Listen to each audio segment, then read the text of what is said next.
Hi, welcome back to the channel. இன்னைக்கு நாம் எதை பற்றி பேச போகிறோம்னா கன்சிஸ்டன்சி. கன்சிஸ்டன்சி அப்படின்னா என்னன்னு பார்த்தீங்கன்னா, தமிழில் இதுக்கு எக்ஸாக்டான வார்த்தை கிடையாது. பட் சிம்பிளாக சொல்லப்போனால், ஒரு விஷயத்தை நீங்கள் எய்ம் பண்ணுறீங்க, ஸ்டார்ட் பண்ணணும்னு நினைக்கிறீங்க, அதை கண்டினியூஸாக ரெகுலராக பண்ணுறது, அதுக்கு பேர் தான் கன்சிஸ்டன்சி.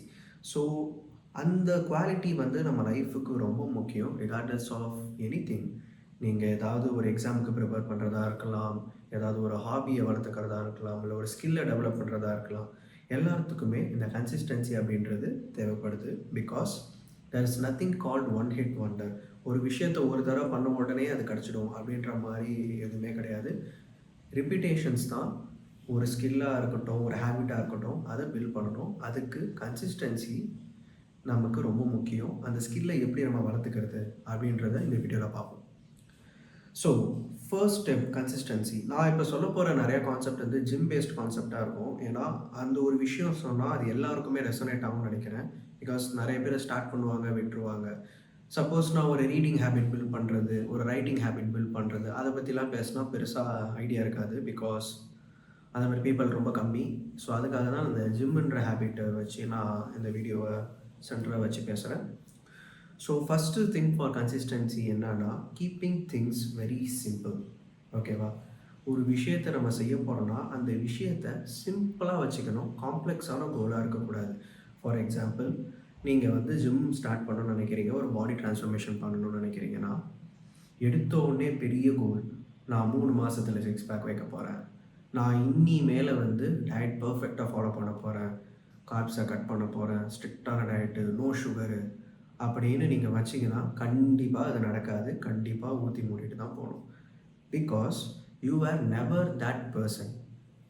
பிறந்ததுலேருந்து 20-25 வருஷம் எல்லாத்தையும் பிடிச்சதை சாப்பிட்டுட்டு, கிரேவிங்ஸை கண்ட்ரோல் பண்ணாமல் எல்லாத்தையும் பண்ணிவிட்டு ஒரே நாளில் மாறணும்னா நம்மளால் மாற முடியாது. பிகாஸ் நம்ம ஐடென்டிட்டி அது கிடையாது. ஸோ அதனால் கோலை வந்து ஸ்டார்டிங்கில் சிம்பிளாக வைக்கணும். ஃபார் எக்ஸாம்பிள், ஜிம்முக்கு போகிறீங்களா? ஓகே, நான் இனிமேல் டெய்லி 30 மினிட்ஸ் ஒர்க் அவுட் பண்ணுவேன் அப்படின்னு வைக்கணும். இனிமேல் பிரேக்ஃபாஸ்ட் மட்டுமாவது நான் ஹெல்த்தியாக சாப்பிடுவேன் அப்படின்னு வைக்கணும்.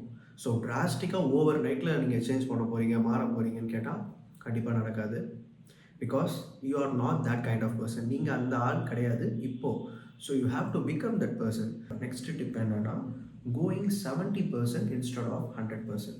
இதுக்கு என்ன அர்த்தம்னா, எல்லாருமே ஒரு விஷயத்தை ஸ்டார்ட் பண்ணும்போது at a point that is a decision. ஒரு டெசிஷன். ஓகே, என்னை எவன் கலாய்ச்சிட்டான், என்னை எல்லோரும் கலாய்ச்சிட்டாங்க, நாளையிலேருந்து நான் ஜிம் ஸ்டார்ட் பண்ணுறேன். So everything comes.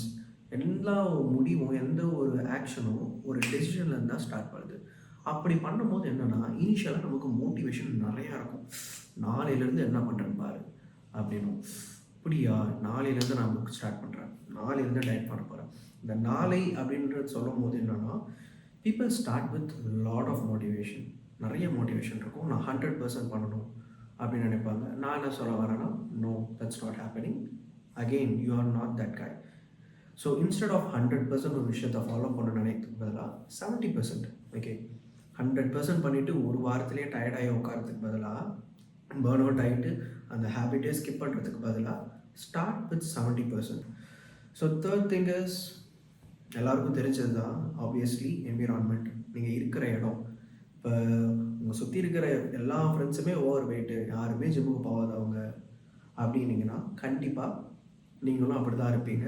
That is your reality. அந்த ரியாலிட்டி உங்களை அதை தாண்டி போக விடாது. உங்களை பிடிச்சி இழுத்து அங்கேயே தான் உட்கார வைக்க பார்க்கும். ஸோ உங்களோட என்விரான்மெண்ட், லைக் மைண்டட் பீப்புள் உங்களை சுற்றி இருக்காங்களா அப்படின்றத பார்க்கணும். உங்களை சுற்றி இருக்கிறவங்க எவனுமே ஹெல்த் கான்ஷியஸ் இல்லை, எவனுமே எண்ணெய் போட்டு பஜ்ஜி சாப்பிட்றான், எறாவடை சாப்பிட்றான், அதெல்லாம் இருந்தீங்கன்னா automatically that reality will keep you down. உங்களை பிடிச்சி இழுத்து வச்சுக்கிட்டே தான் இருக்கும். So surround yourself with people who are in the same journey as you. Okay, உங்களை மாதிரி ஆம்பிஷன்ஸ், உங்களை மாதிரி கோல்ஸ் இருக்கிற பீப்புளை நம்மளை சுற்றி நம்ம வச்சுக்கிட்டா that helps you in consistency. Because நீங்கள் அவங்ககிட்ட டெய்லி கான்வர்சேஷனில் இருக்கீங்க. உங்களுக்கு ஒரு பார்ட்னர் கிடச்ச மாதிரி இருக்கும். ஓகே, நீ ஜிம்முக்கு போயிட்டியா? ஓகே, நான் நெக்ஸ்ட் ஜிம்முக்கு போயிட்டேன். இன்னைக்கு இவ்வளோ இது எக்ஸாமுக்கு இந்த சாப்டர் ப்ரிப்பேர் பண்ணியா? நான் இன்னைக்கு இந்த சாப்டர் ப்ரிப்பேர் பண்ணேன். So you have somebody to lean on. ஒரு ஃபீட்பேக் உங்களுக்கு கிடைக்கும். அந்த என்விரான்மெண்ட்டே உங்களை வின் பண்ணுறதுக்கு உங்களை ஹெல்ப் பண்ணும். So fourth thing is stack it up. இது வந்து என்னோட ஃபேவரட்டான ஒரு இது. இப்போ நீங்கள் ஒரு ஹேபிட் பண்ணுறீங்கன்னா that habit cannot be your entire day. கரெக்டாக இப்போ ஜிம்முக்கு போகணுன்றது உங்களோட என்டையர் டே கிடையாது. பட் இன்ஸ்டன்ட் நீங்கள் என்ன பண்ணலான்னா அந்த ஹேபிட்ஸை ஸ்டாக் பண்ணலாம். ஓகே, நான் காலேஜ் விட்டு வரேன், நான் வேலையை விட்டு வரேன், வந்த உடனே நான் வந்து என்னோடய ஜிம் ட்ரெஸ்ஸை நான் போட்டுப்பேன். ஒன்ஸ் என்னோடய ஜிம் ட்ரெஸ்ஸில் உட்காந்துட்டா it gives me a mindset to go to gym. இதுக்கப்புறம் ஜிம்முக்கு போயிட்டு வந்ததுக்கப்புறம் நான் க்ரோசரிஸ் வாங்க போகிறேன், நான் எக்ஸ் வாங்க போகிறேன், சிக்கன் வாங்க போகிறேன் அப்படின்னு சொல்லிட்டு ஒரு ருட்டீன் வச்சுருந்தீங்கன்னா அந்த ஹேபிட் வந்து உங்களுக்கு ஈஸியாக அதுவாகவே கொண்டு போகும். இட் ஜஸ்ட் ஃபாலோஸ் த சீக்வென்ஷியலாக அது மட்டும் உங்களை கொண்டு போயிட்டே இருக்கும். இந்த மாதிரி நீங்கள் என்ன ஹேபிட்ஸ் எந்த விஷயத்தில் கன்சிஸ்டண்ட்டாக இருக்கணும்னு நினைக்கிறீங்களோ அதை எல்லாத்தையும் பிடிச்சி ஒன்றா ஸ்டிச் பண்ணணும். அதுதான் stacking habits. So last point என்னன்னா வின் மெட்ரிக். எப்பயுமே நம்ம வச்ச கோல் நம்மளால் 100% பண்ண முடியாது. ஃபார் எக்ஸாம்பிள், நான் ஒரு டூ லிஸ்ட் எழுதுகிறேன், டாஸ்க் எழுதுகிறேன். ஓகே, இதான் இன்றைக்கி டாஸ்க் அப்படின்னு சொல்லிட்டு நான் எழுதி ஓட்டுறேன்னா இதில் 10 இருக்குன்னா 10மே என்னால் பண்ண முடிஞ்சால் சூப்பர் கிரேட். பட் என்னால் அப்படி பண்ண முடியல, நான் என்னைக்காவது நான் வச்ச கோலில் நான் ஃபால் ஷார்ட் ஆகிறேன்னா நம்ம போட்டு பீட் பண்ணிக்கக்கூடாது, அதை வச்சு நம்மளை ஜட்ஜ் பண்ணிக்கக்கூடாது. அதனால தான் நான் என்ன பண்ணுவேன்னா, நான் 10 டாஸ்க் வச்சுருக்கேன்னா அதில் 8 டாஸ்க் அச்சீவ் பண்ணாலே that is a win in my book. அன்றைக்கி நான் ஜெயிச்சிட்டேன், அன்றைக்கி நான் கன்சிஸ்டண்ட்டாக இருந்துட்டேன் அப்படின்றது. ஸோ உங்களோட மெட்ரிக்கே நீங்கள் மாற்றிடுங்க. அதில் இருக்கிற ஃபுல்லாத்தையும் நீங்கள் பண்ணாதான் நீங்கள் அன்றைக்கி ஜெயிச்சிங்கன்னு அர்த்தம் கிடையாது. ஜஸ்ட் அதில் ஒரு 80% நீங்கள் பண்ணாலே you win that day. So அந்த வின் மெட்ரிக்கை சேஞ்ச் பண்ணுறீங்க. Instead of 100 you are changing to 80. ஸோ அதுதான் இன்றைக்கி என்னோடய few tips. Hope this video help you. See you in next video. Take care. Bye.